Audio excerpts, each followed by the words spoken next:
శ్రీరామాయణంలో ఒక చమత్కారం ఉంది. దాని పేరే రామాయణము. రాముడితో మిగిలిన వ్యక్తులందరూ నడుస్తారు. అసలు రాముడు కనిపించని కాండ ఉండదు సుందరకాండ వినా.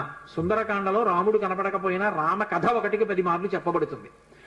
అటువంటి రామచంద్రమూర్తి వలన ఉపకారము కాని ప్రత్యుపకారము కాని పొందనివాడు రామాయణమునందు లేడు. ఆయనకి ఉపకారం చేసిన వాళ్ళందరికీ ప్రత్యుపకారం చేశారు. ఒకవేళ ఉపకారం చేయకపోయినా ఉపకారం చేశారు. కానీ ఆయన ఉపకారాన్ని పొంది కూడా ప్రత్యుపకారం నేను చెయ్యలేను అని చెప్పింది ఎవరితో అంటే ఒక్క హనుమతోని చెప్పారు. రామాయణ పరిసమాప్తి సమయంలో హనుమని దగ్గరికి పిలిచి గట్టిగా కౌగిలించుకుని ఒక మాట అన్నారు. మదంగే జీర్ణతాం యాతు యత్తయోపకృతం కపేహి నరహ ప్రత్యుపకారాణం అపత్సాయ అతిపత్రతాం అన్నారు.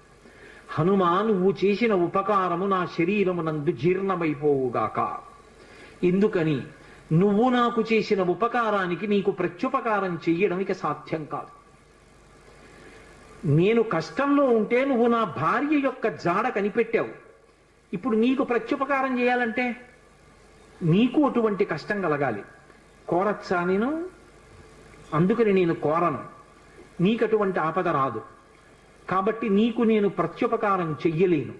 నీవు చేసిన ఉపకారము నా శరీరమునందు జీర్ణమైపోవుగాక అని కౌగలించుకున్నారు. హనుమ ఒక్కరు తప్ప రామాయణం మొత్తం మీద ఈ స్థితిని పొందిన వారు వేరొకరు లేరు. అందుకే రామచంద్రమూర్తి అవతార పరిసమాప్తి సమయంలో ఆయనతో అందరూ వచ్చేస్తానని వెనక వెళ్ళిపోతున్నప్పుడు హనుమని కూడా అడిగారు. హనుమ, నువ్వు వస్తావా అని అడిగారు. రామచంద్ర ప్రభో, మీరొకటి, మీ కథ ఒకటి, మీ నామం ఒకటి కాదు. ఎక్కడ ఏమి తెలిసినా తెలియకపోయినా రామనామము రామనామము రమ్యమైనది రామనామము అంటే అక్కడ పెడతాను.